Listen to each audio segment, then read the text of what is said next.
Hello and welcome to Mr. Randy's Wine and Spirits. I am Mr. Randy and today we're going to be doing a full review episode. If you're new to the channel, hello, welcome, come on in. Always great to see new faces. And to all my returning viewers, always great to see returning faces. Always great to see you beautiful people. Come on in. Let's get this full review on the road, shall we? Today's full review is going to be of the El Mayor Tequila Anejo, hand-harvested mature agave, a product of Mexico, naturale. 40% alcohol by volume. This is estate grown, handcrafted, family owned. Get a look at that backside. It's got a nice, wide, beautiful backside. Love me some wide back Latinas. Anywho, not much else to see. Exclusively by Luxco, St. Louis. Please enjoy responsibly. Absolutely. Cork pop. Ooh, man. Ooh, oh my goodness, on the nose. I can get it from here. It is roasted agave, caramel, vanilla, yum, yum, yum. That is, my friends, the last wide bottle that they had on the shelf. Like I said, when I bought this bottle, I guess it was a drop day or something, and this was the last wide bottle they had. The other ones are a little bit taller and a little bit narrower. You're probably going to see, because I got to do the reposado. I was going to get the reposado intentionally. That was my first thing. I was going to do the reposado, but then I was like, I seen the Anejo. It was only a few dollars more, and this was the last wide bottle that they had. And I'm like, just that's a sign. Go for the Anejo. Go for the Anejo.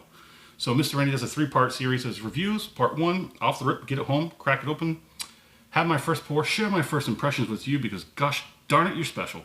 Part 2, full review time. What we are doing today, we'll drink it down to the halfway point in the ish zone.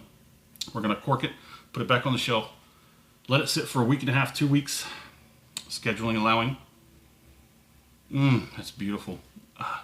And while it's sitting doing its thing, I'm going to do my thing. I'm going to go on the internet. I'm going to find some information to talk about. Not a whole lot here, sorry. We'll come back, we'll talk about it. We'll continue to drink it because part 3, the final pour, thusly named. We have that final pour we compare to the first pour off the rip and everything in between. Man, this is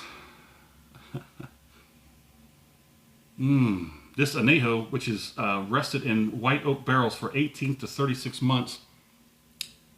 That's quite of a spread there. I mean, anywhere between there. I mean, so how do you know if you don't have a set, if you don't have a pen that something, you might get a bottle that a season or whatever out of 18 months, but then you get one out of 36. I just don't like that swing. That's a wide swing. Created in 1603 by the Gonzalez family. Could not nail that down more specifically. Is that the Don Julio? Is that the Don Julio family?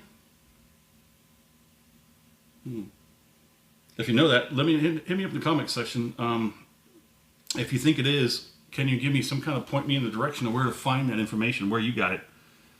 Mr. Randy paid $32.46 out the door. 40% alcohol by volume. And that is where the notes end. It's a beautiful nose. Oh, it's got a roasted agave. Sweet, sweet caramel. Twisted with some nice vanilla and a little bit of spice. Not a lot of spice, but it's blended really nice on the back end with the vanilla. Coming up behind that caramel. Let's go ahead and get that first acclimation palating out of the way.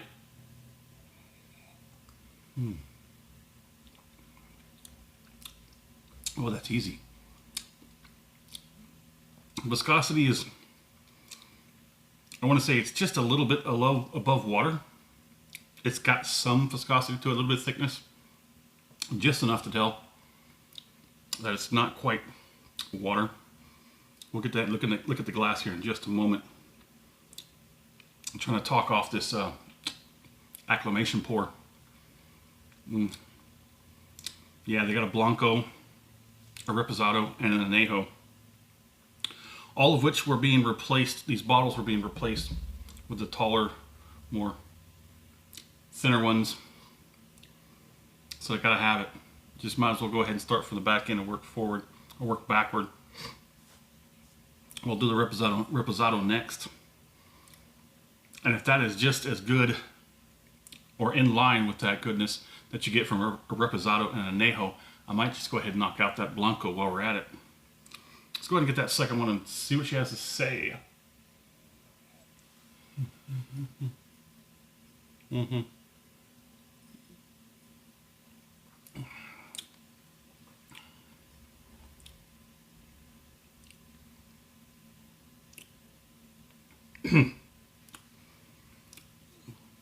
It is definitely transfers well to the mouth. Some good viscosity. Does transfer well. In the mouthfeel, it feels like it's just a little bit above water. So you can tell that there's a thickness to it. On the palating, you're definitely getting a lot of that great stuff. You're getting that roasted agave, caramel, vanilla with a twist of spice. But now there's a bit of mint. Didn't we do that before? We said that before, didn't we? On off the rip. On the very back end, as everything else starts to dissipate, you get a little bit of mint. That's nice. I think, oh, no, this is the finish. I got just enough left to do the finish. Yeah. If you liked the video, go ahead and hit that thumbs up button. And if you haven't subscribed to the channel, go ahead and do that while you're there. That way you get these videos as soon as they're uploaded and released. Let's go for that finish.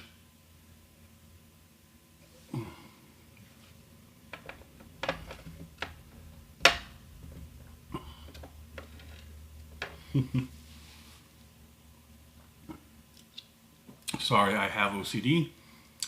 I also have a background in graphics and design and marketing. So, yeah, that explains that, okay? I keep looking over here. That's why I try not to look at it too much from behind, from the screen, from your side. Because then I start thinking, well, man, this needs to go over here a little bit. I can go back there a little bit. And it's a little bit more over here on this side than over on this side. And this can come down. And then it's just a train wreck. Yes. So the finish, I'm getting a lot of gum.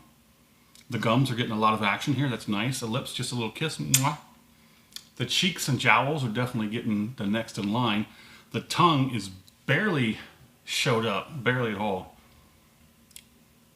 There's not a lot of heat going on in the background.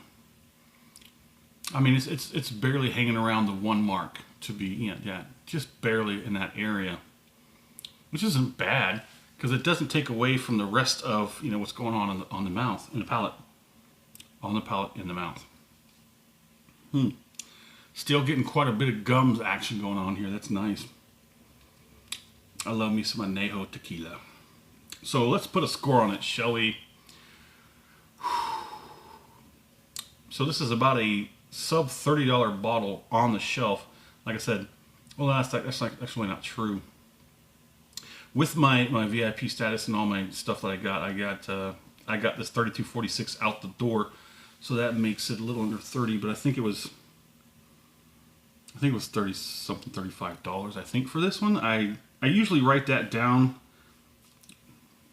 what I pay for it, and then what it is on the shelf. What anybody walks in through the door, doesn't have a membership or anything like that. If they pay for it, that's what price I want to put down as well. And I fumbled that one. I'm so sorry. So with my score being a $30 to $35 bottle of beautiful tequila Anejo, I'm probably going to put this at a solid 4 out of 5. Solid 4 out of 5. What would I like to see more to bump this score up? I think more flavor on the finish would be nicer. It's got a beautiful nose. It's got a nice palate. These are all very quality things, but it doesn't follow through quite well on the finish. It's got a beautiful nose. Love smelling it. It's got a wonderful palate. Love tasting it. The finish is where the flavor kind of like lingers. It doesn't linger. I'm sorry. It dissipates more quickly than you'd expect it to. And then you're just left with all the things going on in the cheeks and the gums. It's just nice for effects and everything, but we were in it for the flavor mostly. My fair price on this, actually, I would say this is probably undersold. This could probably push $40. I think I probably would be just fine have being paid $40 out the door for this bottle. And where it sits on the scoring, yeah, that would be about a match. Because, like I said, I got discounts on it, but then again, like I said, you could probably pushing $40 out the door for most other people without memberships and stuff like that. So, my fair price, done. Buy again? Yes, I would, but of course, as always, there's more bottles on the shelf to buy, like the Reposado and possibly the Blanco. There are plenty of other bottles. I mean, there's literally thousands and thousands of bottles to go through before I start buying certain bottles again. But in my returning viewers, you know, there's a few bottles I have bought again and probably will buy again. Well, there it is. In the comment section, let me know. I'd like to know where you're at, what area, what region you're in. It lets me know what kind of stuff you may have, may not have, how much you may or may not be paying for it. I'd like to know what it is you're currently enjoying as a libation, and what's going on, if anything, in the world of libations around you. Any kind of events, any kind of controversies, anything like that you want to talk about, hit me up in the comment section. This one's a damn good one. I love it. And as always, thanks for stopping by here at Mr. Randy's Wine and Spirits. That's definitely a good one.